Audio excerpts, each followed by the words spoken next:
Good morning and welcome to this week's Grow, where we gather to recharge, organize, and work here as members of MWEG. We are glad that you are joining us today. Um, we have our root director, Megan Woods, who's going to talk to us, and I'm going to just go ahead and turn the time over to Megan. Right. I just want to start today by talking for 1 second about going. It's been a hard few weeks. Let's just own it. It's been really hard. And I hope you guys are doing okay and doing the things that can help you to find peace and a little light moving forward. Today, the title of my presentation is Moderate and Unify, which is from a talk President Oaks gave in General Conference, I think in 2021, when he talked about the Constitution. I am the nonpartisan route director for MWEG, and so I think a lot about what nonpartisan means. And I understand what it means for the organization, but what does it mean for us individually? That's always a good question. Like, do we have to separate from party to be effective? And of course we don't. We have to, the political system in America is set up with parties. That's the way it functions. But a good clue for me is to avoid being dogmatic. Dogmatic means expressing your opinion or assuming your opinion is a fact. And we all do this because we wouldn't have opinions unless we thought we were right, right? It's really easy to become dogmatic. And that attitude, I believe, is really damaging to our country, actually. It divides us in ways that hurt our relationships, hurt our communities, and our wards sometimes. But it's also literally undermining democracy. And that's what we're going to talk about today. I'm basing a lot of, well, all of my presentation on an article I read from Thomas B. Griffith last July that in a bit, Rachel will link in the comments. Thomas B. Griffith was asked, well, okay. The Deseret News in Utah asked 3 constitutional scholars whether they thought we were in a constitutional crisis. And I was only really intrigued by Thomas B. Griffith's answer. He is a former federal judge, and he has studied the Constitution his entire life. And so in that link, you'll find 3 essays. I'm referring to the first one. So we're going to start with some slides quoting from Judge Griffith. And he's talking about, his brief answer to whether or not we're facing a constitutional crisis. He says, add me to the list of those who argue that the nation is facing a constitutional crisis. In fact, the crisis I see is the most serious threat to the Constitution since the Civil War. He says this crisis is not about the power of the president or the roles of Congress and the courts. It's not about a threat to the freedom of speech, the free exercise of religion, or equality of opportunity. Those are vital principles and precious rights about which we must always be vigilant. But the crisis that threatens the Constitution is the toxic political polarization that has beset the nation in recent years. Ironically, much of that polarization is driven by people who think that they are defending the Constitution, but who miss its primary purpose the way I had. When their zeal is fueled by contempt for those with whom they disagree, their words and actions become a threat to the Constitution. Isn't that an interesting point of view? And something, I'm not going to move on. I'll tell you when to move on, Rachel. But something that I hadn't thought about in those terms before. I think a lot about contempt and how it hurts us, but I hadn't thought about it as a threat to the Constitution. So we see this, of course, in our elected officials. They prioritize a perceived mandate over any negotiation. They see compromise as weak. They grandstand for sound bites and viral videos. They see any kind of owning the other side as a success and any kind of compromise as losing. But here's the fact, they represent us. And too many of us also view things just this way. So we're going to take, for example, the government shutdown this week. Think in your mind for a second, whose fault is that? Do you think the other side just needs to compromise? Do you see your side as taking a principled or a very practical stand in this matter? And what if your side let go of what's holding them back and compromised their stand? Would you cheer that, or would you see that it's giving in? This is the polarization that's in each of us. We can criticize our representatives, and rightfully so at times, but they are truly representing the polarization that's in our own hearts. And so we need to address that. So we're going to talk about how polarization affects democracy. If you think about where we are now, like these other things about the checks and balances, so the three branches of government, and the point we are at right now, Congress is meant to be the strongest branch legislatively. They're supposed to be deliberative, representative of each of us, and their different constituents. They're not meant to forward a president's agenda. Now, right now we have a Republican president. In the past, we've had a Democratic president, and Congress has moved to forward or oppose his agenda, no matter who it is. They are not supposed to take a stand, calling it being principled, without any room for compromise. That is dogmatism, and it puts us at a place where we cannot move forward as a nation, where our democracy is hindered, and government is shutting down, right? The president, he's meant to be reined in. That's in the Constitution. The executive branch is to execute laws and sometimes be at odds with Congress. There's supposed to be a balanced tension there. And then we have the Justice Department, judicial. Judges are meant to be nonpartisan. They're meant to be without bias. And I think most of our judges in this country do their very best to be without bias. But sometimes I know people who've voted for presidents with the hopes of increasing the number of judges or justices that align with their partisan views. This isn't just on one side or the other. We look at our elections as a way to influence the courts. And so that makes the whole idea of checks and balances become very lopsided. We lose trust because we see the dogmatism of the other side, and we become very polarized as a country, and it becomes well, not polarized, that wasn't the word I was looking for, stunted. And this becomes a threat to the actual Constitution that we are facing today. Okay, so let's go to the next slide. This is back to Thomas B. Griffith. He says, as Arthur Brooks notes, political scientists find our nation is more polarized than it has been at any time since the Civil War. Recent surveys show that the level of enmity between Republicans and Democrats in America today approaches the levels between Protestants and Catholics during the Troubles in Northern Ireland and between Palestinians and Israelis today. We aren't accustomed to think of ourselves in that company, but here we are. That really surprised me when I read that.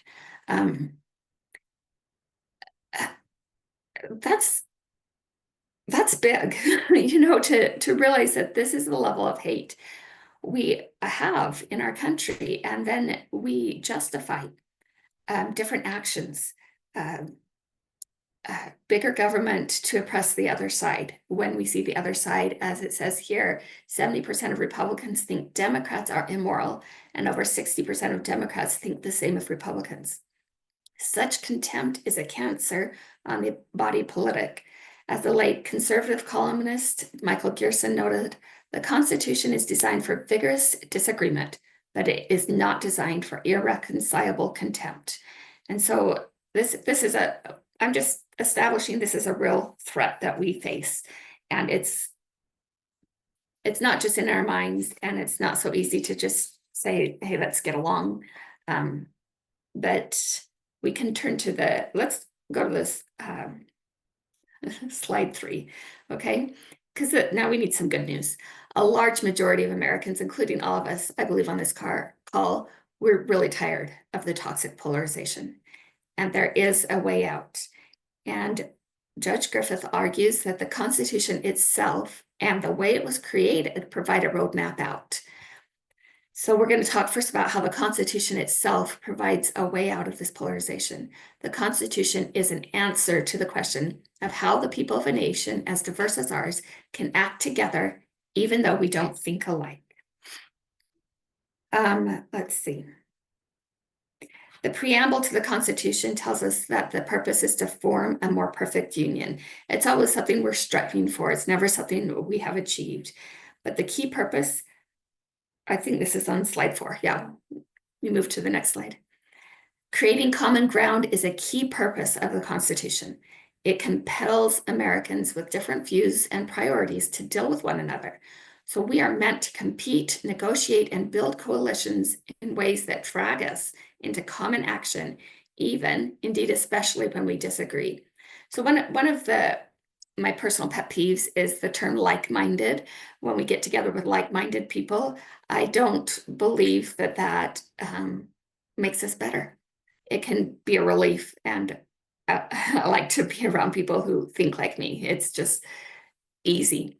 Though, in order to form a more perfect union, we need to be with people and build coalitions with people who are different than us, but with whom we can work towards a common goal. So in 1787, during the Constitutional Convention, they talked primarily about the structure of the government they were creating, and how they could achieve unity. Those colonies were very different from one another, and they had different priorities. And so this Constitution was written about the structure of government. They did not discuss individual rights at that time. Of course, the Bill of Rights was added. Luckily, we're grateful for that.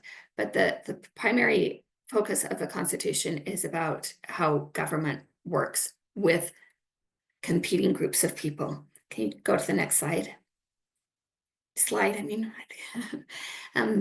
Think for a moment about the structure of the national government that the Constitution creates. It's terribly complicated. Laws made by the common action of 3 different institutions, the House of Representatives, the Senate, and the presidency, that are chosen by different groups of people at different times. Anyone who has worked for the passage of a bill will attest how difficult it is for a proposal to run this gauntlet and become law. The system is not built for efficiency. It is built to slow down proposals in hopes that any law that emerges will be carefully considered and the result of negotiation and compromise among the elected representatives of we, the people. So, that it's meant to be slow. It's meant to be kind of boring. It's not meant to be broadcast on TikTok for audiences. Absent the rare landslide election that sweeps into power a president whose party has large majorities in both houses of Congress, the only thing one wins in an election to the House, Senate, or presidency is a seat at the negotiating table, where you must bargain with others whose support you need. Of course, that support comes at a cost, and we call that compromise. So I want us to, we are the people, we the people, this is our government. But if we can get into our heads that our representatives are there to negotiate, they're there to compromise, they're not there to just, barge through and ram through their ideas. And we certainly don't have a landslide, a large majority. We are so divided, and our Senate and House they're so closely divided. So we really need our representatives to understand that we want them to negotiate. We want them to compromise. And we're not going to be mad at them if they let go of something that that is important to us for a time. Right? That's part of governing. Can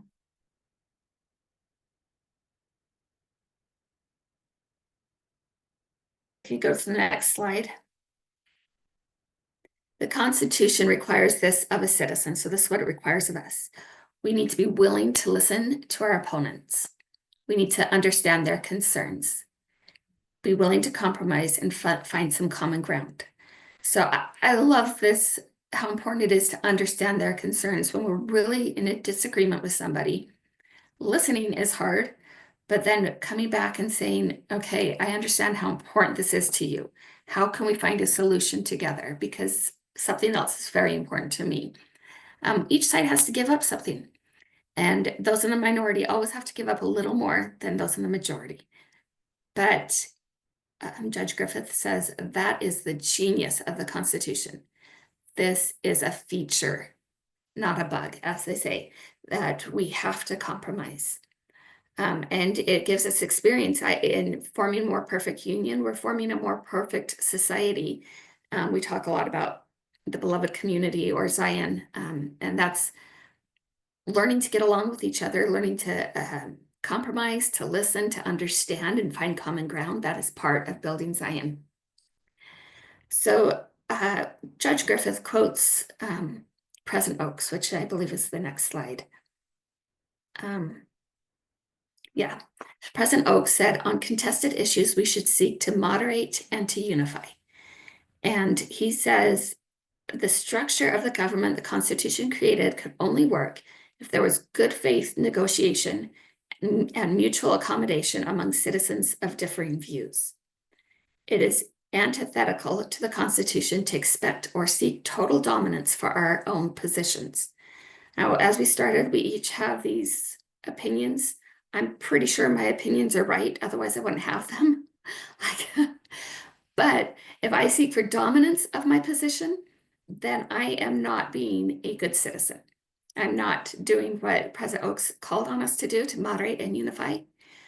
This good faith negotiation, going there with the intent to find common ground, to listen and to find a solution, is the right way forward. And that does require compromise, accommodation, and letting go of some things for the better, for the better society that we hope for. Okay, so at the first of his article, Judge Griffith says this wasn't just what is in the Constitution, but it also is based on the way it was created. And so in the summer of 1787, we're familiar with what was going on in Philadelphia. The people there, they practiced what they preached. In July of that year, it looked like the convention was going to fail. They could not reach any agreement, and a lot of the delegates were talking about leaving for home and maybe separating and not being a United States, but rather individuals.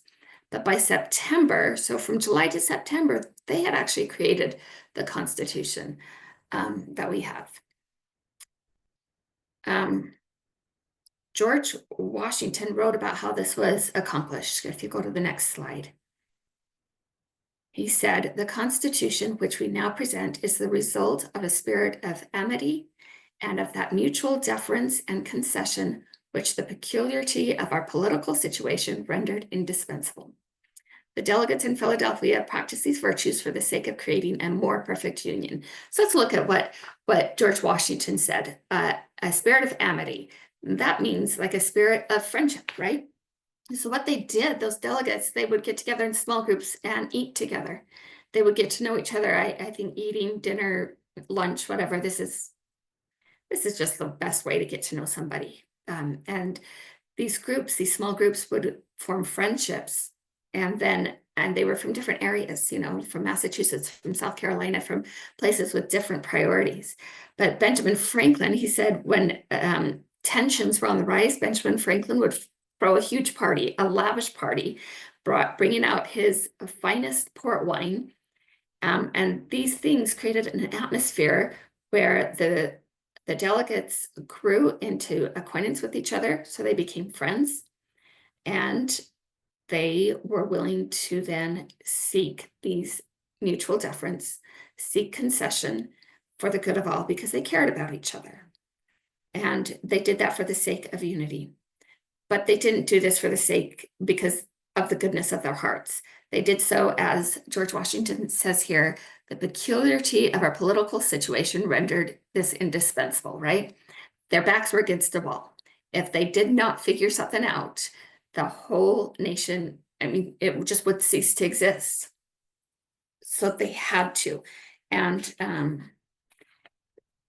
we kind of in that same situation today? Judge Griffith thinks we are, and I would agree with him. Our backs are against a wall. We have to overcome this polarization, this separation that we have for the sake of our nation, for the sake of the nation that we love, for the sake of democracy. And that's not something that can be achieved without a lot of hard work. I believe that here at MWEG, we are doing that work. We're actively engaged in helping each of us to become better principled citizens. And we're engaged in advocating in a peaceful way, seeking and hoping for the compromise, for negotiation, and for letting go of that dogmatism, the polarization that's destructive. And that's all I have for today. We have a few minutes, probably, if you guys have any comments or questions.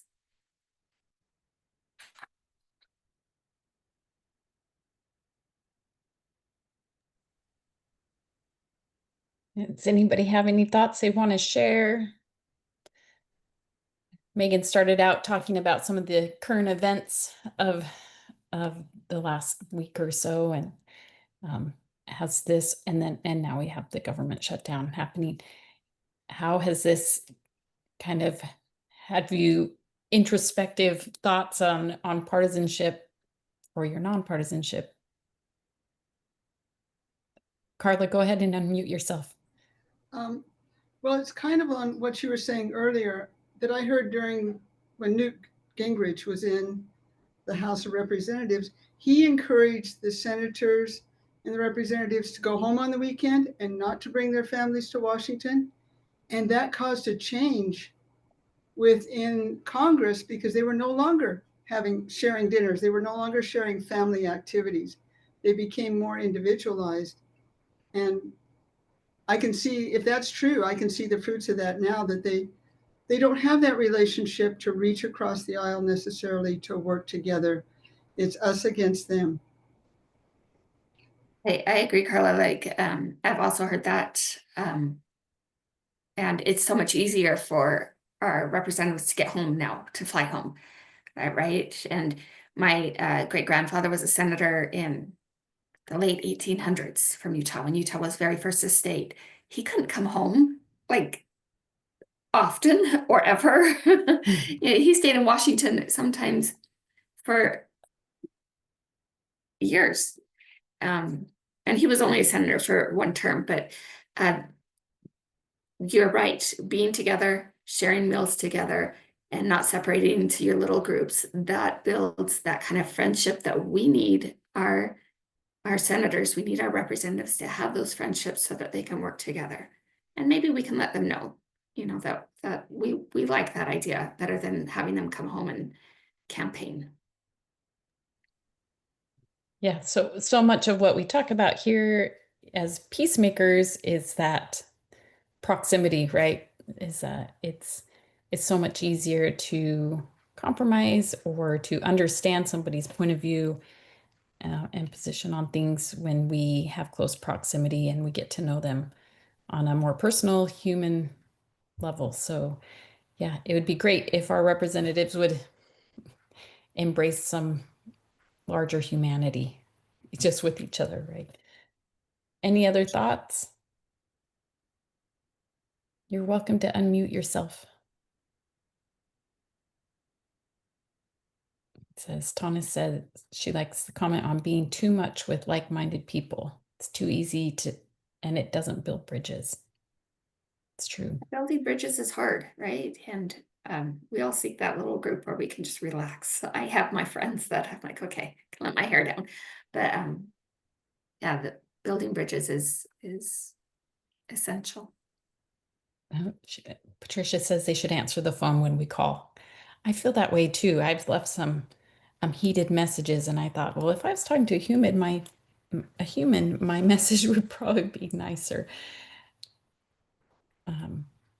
But this is a good request that if you are doing a call to action, or if you just are writing or calling, to ask them to I don't know. I think it's tricky to say, compromise, as Megan started out, like people definitely have their points of view and things, but I think there's a way to say, how can we see people and be bridge builders? Um, Yeah, Oh, I was Go gonna say ahead, Sharon Anna. unmuted, so go ahead. yeah, sorry. Yeah, it just seems really difficult right now because the president is so I don't know quite how to say it, but he's so one-sided. He doesn't recognize the need to compromise with, a practically evenly divided Congress, or a very closely divided Congress. So yeah, I can see that what you're talking about is an ideal, but where we are right now, it's kind of hard to see what is the next step. The How do we, president yeah, himself is, we'll use the term dogmatic. He talks a lot about a mandate that he has. We need to, like, I have Republican representatives where I live. All of them are, the senators and my representative. I can let them know that, they're in Congress. They need to negotiate and be on Congress's team, rather than the president's. Then that's not for the sake of being against the president, but for the sake of doing the legislative work that they were elected to do, right? The compromise and negotiation. So my letters to, like, I wrote my representative yesterday about the shutdown. I just told him I want him to be working across the aisle. I want him to invite people in and, find a way to compromise and listen to their concerns. It's a difficult environment we're in, Sharon. We all feel it, and it can be easily to feel helpless.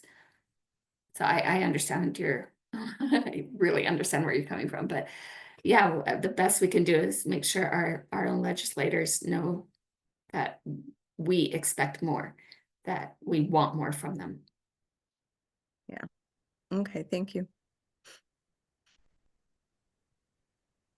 any other thoughts? Well, I would invite you all to make a phone call or write a letter. You through MWEG's site, there is a blank CTA. So if you need some help with that, it kind of has the outline. You can write,